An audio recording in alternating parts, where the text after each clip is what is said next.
There's a local microbrewery in town that will have you begging for more. We got Monarch Brewery here, and it's the to-go spot for dinner tonight. Sponsoring our dinner and a movie today, General Manager Yvonne Semayoa. See, I knew I was going to get the last name. It was the first one.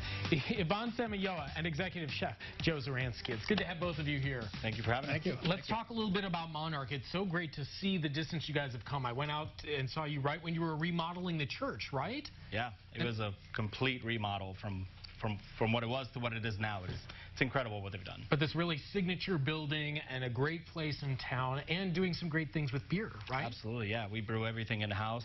The downstairs portion of the church is it's our brewery, and it's also our kitchen. So we don't distribute, but we make everything and give it to our customers. And eventually we will be distributing, but for now we kind of keep it to ourselves. Look at that. Yeah, we've been looking at video here of the inside of your establishment. Yeah. So is there a difference between a microbrewery and a regular brewery?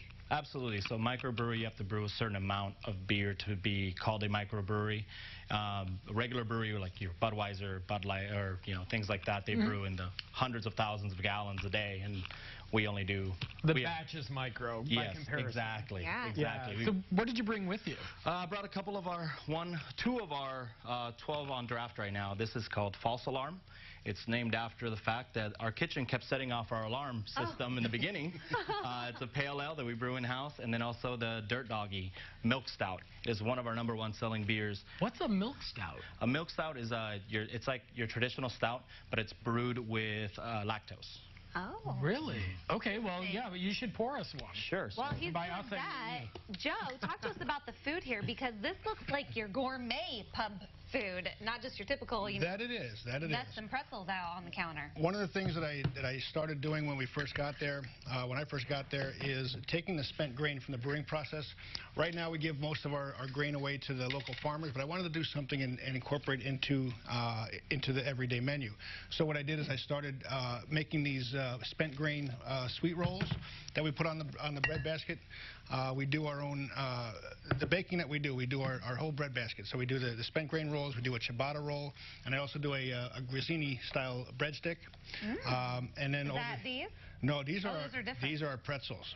Okay, this pretzel we bake in house, and we serve it with an IPA beer cheese that goes with it for dipping. And if someone would like, we also have an ale mustard that they can use with that as well. Swap it out. But this is what we set it out for, and they can always dip it with the mustard as well. We've expanded our salad offerings, so we have some nice large entree salads. This one over here, I call it my super salad. Well, it looks like it has a little couscous on there. It's got couscous, a nice ancient grain, but it's also got it's built with superfoods. So you got kale, 3 different blend of kale, toasted almonds, peas, beets, roasted beets, and we toss it with a little bit of goat cheese on top. And we also have a white balsamic vinaigrette to toss with it. What a great way to kind of re-energize yourself. People's batteries kind of run low, I feel like, when it's cold outside or yucky, kind of like it is today. Come in, have that, feel new energy, right? And it's also a blank canvas, because you can throw on a piece of grilled chicken or salmon, and it just heightens the meal a little bit more that way. And mixing it up. And then you got some great sandwiches. We've got some paninis that we've got in there. This one's a Midwestern Cuban panini. It's got some Black Forest ham, pulled pork that we smoke and do everything in-house. With its own homemade barbecue sauce. With its own homemade barbecue sauce. Some ale mustard and Swiss cheese and pickles go on that, the Cuban. And then what she's taking a picture right there is our pulled pork sliders. It has been killing me to stand under this.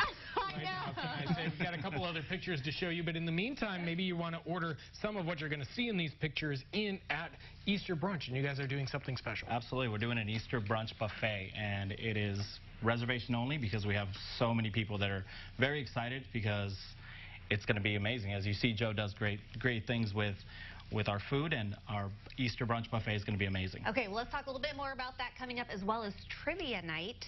So you're going to stick around, and we'll have all the information about Monarch Brewery and their full menu over at CILiving.tv. This is very tasty. It's very good. Yeah, what was it called again? That's the False Alarm Pale Ale. False Alarm Pale Ale. Well, cheers.